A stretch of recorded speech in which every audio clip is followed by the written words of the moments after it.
Hello, comparative religions. This week we've been focusing on two of the more well known Asian religions, Buddhism and Hinduism. And for the first couple of days this week, first couple of lessons, we focused on Buddhism.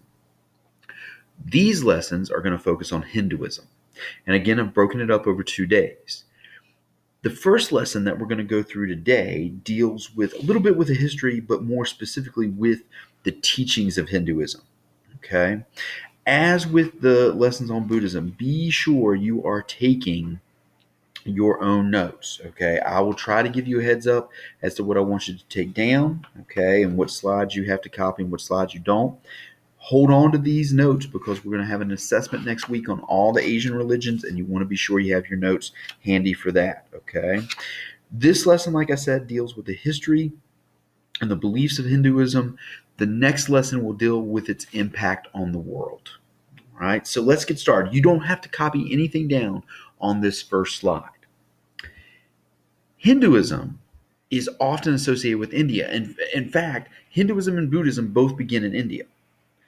But Hinduism is still relatively central to India. However, you will find Hinduism in Indonesia, okay, specifically Bali, the United States, and Great Britain. Okay, there are large pockets of believers in all of these places, even though its center is still in India. Okay, now here's what I want you to start getting down. I want you to get down everything on this slide. Hinduism is one of the oldest surviving religions. Unlike with some of the other religions we're going to talk about, we don't know who founded it. In fact, a lot of times the founder is simply listed as the Indian people because it developed over time. Another reason that it is difficult to pinpoint one specific founder, it is very, very individualistic, meaning believers can choose what they want to believe and what they don't want to believe. Okay? They can believe in one God or many. They can follow strict moral standards or not. Okay? What this is an example of is henotheism. Henotheism is the belief that there's one God who takes many forms. Okay? So you worship one particular God, but you do not deny the existence of other minor gods under them. Polytheism is the belief in just many gods, period. Okay? Henotheism, there are many gods, but these many gods are part of the one God. Okay? And I'll try to make sense of that as we move through some of the teachings here. Okay? So oftentimes you will see Hinduism listed as polytheistic. I refer to it as polytheistic. Other times you will see it listed as henotheistic. But guess what? It makes sense because it's so individualistic. If you want to believe in many gods, great. If you want to believe in one God, but one God in many forms, great. That's part of the individualistic side of Hinduism. I also want to be sure you get down this idea of a guru. A guru is a teacher, especially a teacher of transcendental knowledge. Okay, so gurus are responsible for teaching about the religion, but also they're going to focus on meditation and breaking this cycle of reincarnation that we'll talk about in just a few minutes. Now, like I said, Hinduism began in India, and I want you to get down the stuff on this slide as well. India has a population of over 1 billion people. Of that 1 billion, between 70 and 75% are Hindu. The other majority religion is probably going to be Islam. India is the world's largest democracy. It is also the world's largest English-speaking country. Okay, now things are changing. You would expect. Okay, so it's democracy. You've got this very individualistic faith, which means you can believe what you want to believe. At one point in time, it was kind of accepting of outsiders and accepting of Christian missionaries and things like that.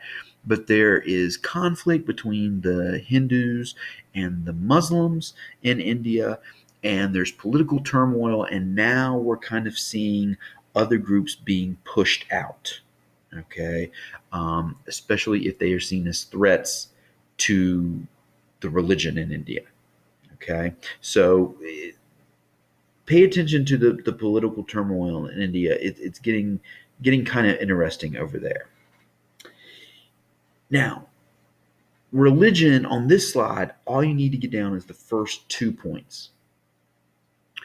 Religion defines the Indian experience. Religion is very, very important to the people of India. Hinduism is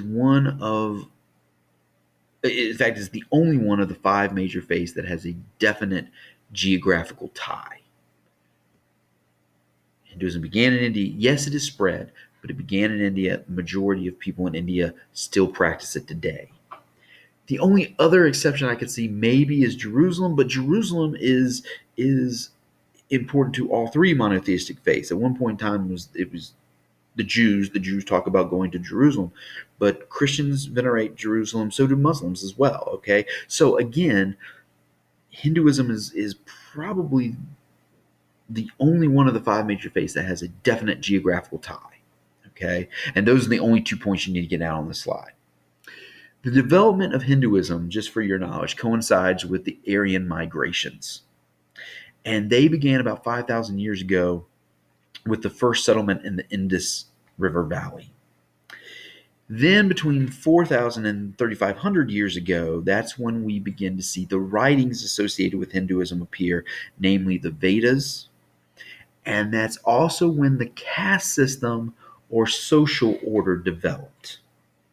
All right, now let's talk about this caste system a little bit. And I do want you to get down this next slide that talks about it. Now, you don't have to copy the pyramid now, okay? But the thing you need to know about the caste system is it is the social order. It exists both socially and religiously. Now, today it is outlawed, but that has not always been the case, okay? Your dharma are the duties that you had to perform as a caste member. Okay? Based on your duties, that would impact your karma. Okay? Your karma is your life force that determines where you are on this pyramid. Okay? So, if you are doing your duty, you're going to accumulate good karma and you're going to be at a good place in the pyramid. If you are not doing your duty and you're doing bad stuff, that's going to lead to bad karma and that's going to cause you to fall down the pyramid. Okay? Castes are maintained by marriage. They also kind of dictate what jobs that you will be able to pursue. Okay? What education you'll be able to pursue. And this is going to lead to some problems later on, which is why the caste system eventually gets outlawed. Okay, and we'll talk a little bit about that as we move through here. Now, here are your main groups in the pyramid. At the very top, you've got the Brahmins, those are the priests. Then underneath it, you got the Kshatriyas, those are your warriors and rulers. Now, what's interesting about that, that's where Siddhartha was from. Remember, Siddhartha, the founder of Buddhism, was a Kshatriyan prince. Okay, so this is where Siddhartha would have been. Then you've got your Vaishyas, which are your skilled traders, your merchants, your minor officials, okay, your businessmen. Then you have the Sudras, all right, which are your unskilled workers, the kind of day laborers and stuff like that, all right. And then you've got your Pariahs at the bottom. Those are the outcasts, the untouchables, all right.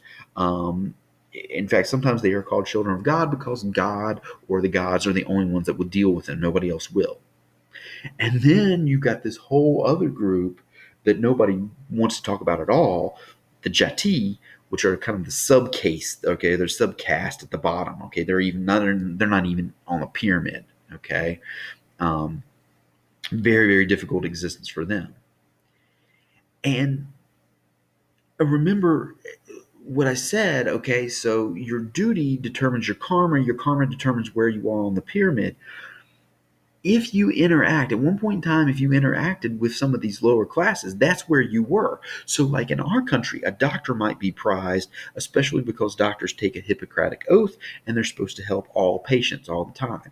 In India, that might not be the case. Doctors might be seen as at the bottom of the pyramid because they have to treat everybody. They're going to come into contact with the pariahs and the Sudras, And some of that bad karma that is associated with these bottom groups is going to wear off on them.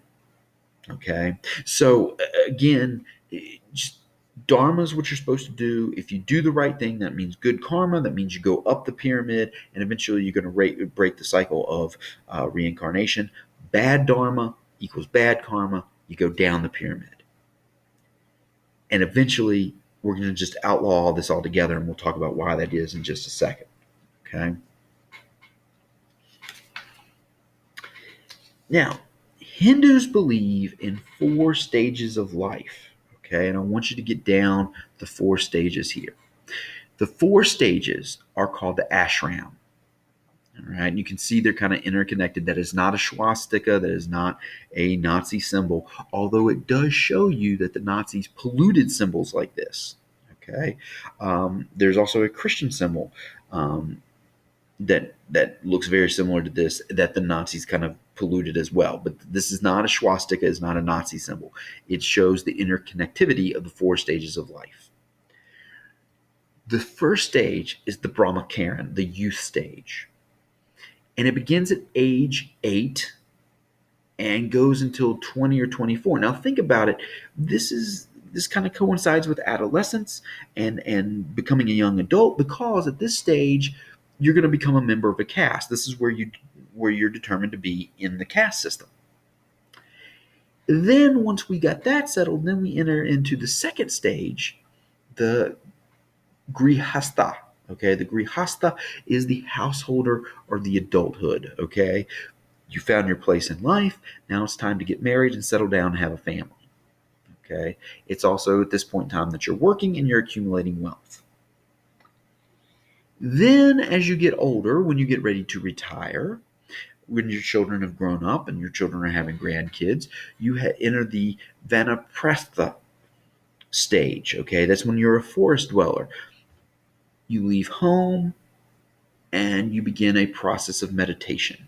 Okay, and you begin preparing yourself for your eventual death. It's a process of a detachment. Okay, so you kind of begin to distance yourself from family and friends because you know that you are going to pass away soon.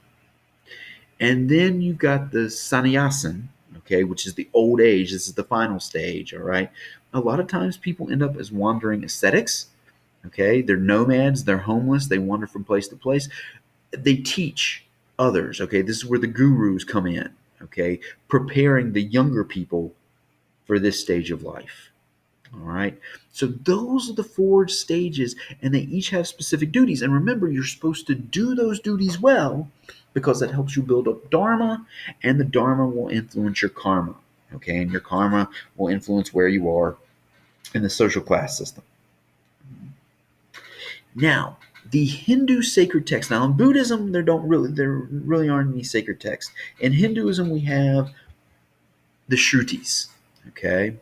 The Shrutis are the Hindu sacred texts. Now, I do want you to get down this screen here. Shruti means hearing, and these texts represent eternal, sacred knowledge. The most important, the most famous, are the Vedas. Okay, the Vedas are bodies of knowledge. They contain hymns. They contain prayers. They tell you what your duties are in your caste. Okay. It's what they say. They're bodies of knowledge. They tell you what you're supposed to do. Then you've got the Brahmins. All right. They detail rituals. All right. What are the celebrations? How should we celebrate? When should we celebrate? That sort of thing. Then you've got the Aranyakas. All right. Which coincides with that third stage in life. Okay. This is the forest books. As you enter the third and fourth stages of life, this is when you get the Aranyakas. This is when you become an aesthetic, okay, and you begin to distance yourself from others and kind of become isolated. This helps you prepare for that final transition in life. And then you've got the Upanishads. The Upanishad is the culmination of all sacred knowledge together and is the basic philosophic framework of Hinduism. Okay, so everything kind of pours in to the Upanishads. Also, besides the sacred text, you have the Smriti. The Smriti means memory or tradition. In fact, it represents tradition. This is where you're going to find your epic literature, okay? And I want you to be sure you get this down as well. The two great Hindu epics, we talked about the Iliad and the Odyssey with Greece, and we talked about the adventures of Hercules and the Aeneid for the Romans. For Hindus, the two great literary works are the Mahabharata and the Ramayana. Okay, and they serve as parables. What's a parable? It's a story that's supposed to teach a lesson. Beside the epics, you also have the Code of Manu, which is an expression of Hindu sacred law. And then you have the Puranas, which is a collection of folklore and myth, and it's available for everybody. Okay, and in fact, I think all of these epic forms of literature are available for everybody. Okay, I will admit I read the Ramayana when I was in college in one of my world religion classes, or in one of my world history classes. World history is where I read the Ramayana. So these memories, these traditions, are available for everybody. Now, what do these sacred texts contain? Okay. Number one, they mention an absolute reality. We talked about last week this idea of the yin and yang, the balance. Well, in Hinduism, there's balance, and it's represented by male and female. In fact, male and female, that's the inherent balance in the world. Again, this is what I want you to get down. It's polytheistic in nature, but it can also be considered henotheistic. Okay, so you got many gods, but you also have one God that these many gods are a part of. Now, who are some of these gods? You've got Brahman, who's the creator. Be sure you get him down. You've got Vishnu, who's the preserver. And you've got Shiva, the destroyer. And then there's a bunch of minor gods also out there, okay? But Brahman, Vishnu, and Shiva are kind of the big three. Brahman, Vishnu, Shiva, and the other gods are part of the One, okay? And I want you to get this down as well. The One is the idea that creation came about due to human sacrifice rather than one creator. This also helps explain why the Hindu people or the Indian people are often seen as the founder of Hinduism, okay? Because human sacrifice leads to creation. The One is the unity of all living things. It's the unity in humans, it's the unity of gods. We are all part of the One, and that's what makes this henotheistic. Okay, there are a bunch of gods out there, but they're all part of the One. Okay, and eventually you want to get to the One. To get there, we got to talk about rebirth. Okay, and I want you to get down this slide. Reincarnation or rebirth is often referred to as samsara. Karma determines this. Karma is that life force within you. It is continuous. Your dharma, your actions, impact your karma. I told you before, you want good actions because you want good karma, because good karma is going to get you up the ladder quicker. Okay? Now, just like we talked about with Buddhism, just like I mentioned before in this class, eventually this process of rebirth gets tiresome. And you want to enter into moksha. Moksha is the release from the cycle of rebirth. It's the release from reincarnation. It's the liberation. To get here, one must follow the path of duties. Remember, that impacts your duties, your dharma. Your dharma impacts your karma. There are specific rites, there are specific ceremonies that you're supposed to follow, that you're supposed to perform. That helps you build up credit, and that will help you eventually build up enough karma and break this cycle of rebirth. You've got to have knowledge, okay? Meditation, yoga, all right, is an example, all right? By meditating, by doing yoga, you will gain this knowledge, all right? That's a good thing, all right? And again, that'll add to good karma, and that'll help break the cycle. And then there is a path of devotion where you surrender to a particular deity. And of course, that deity is part of the One. And the goal is that you break this cycle and you become one with the spirits. You get to go party with the gods, okay, in this idea of oneness, okay? Now, that's it kind of for the background. We've got kind of the main teachings and things like that. Where we're headed in the next lesson is how Hinduism impacts society and how society impacts Hinduism. So that's what we're going to look at in our final lesson dealing with Hinduism.